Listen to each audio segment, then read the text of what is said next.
In today's video, I'm going to teach you how to copy a page in Clickfunnels. By the end of this walkthrough, you'll know exactly how to duplicate an existing page and quickly customize it, which can save you a lot of time when building out funnels, sites, or variations for testing. Let's start right from your Clickfunnels dashboard.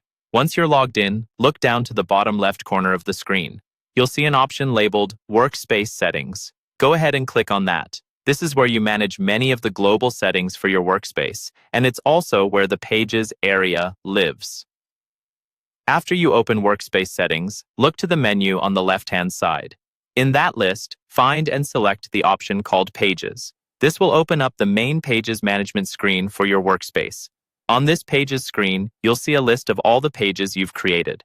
Clickfunnels organizes them into different types, such as landing pages, theme pages, site pages, and funnel pages.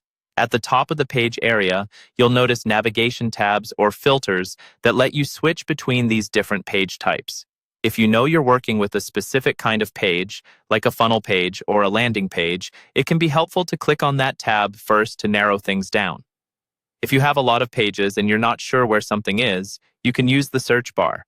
Type in the name of the page or even part of the URL path, and Clickfunnels will filter the list so you can quickly find the one you want to copy. Once you've located the page you want to duplicate, look to the right of its name. You'll see a small clone icon next to the page. Click that clone icon. As soon as you do, Clickfunnels will create an identical copy of that page.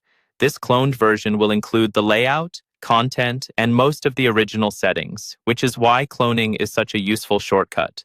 The cloned page will now appear in your pages list, usually with a slightly modified name, so you can tell it's a copy. Click on the cloned page name to open it in the page editor. From here, you can customize anything you like. Update text, images, colors, or sections to match your new goal. When you're happy with the changes, remember to click Save so your updates are stored and ready to use.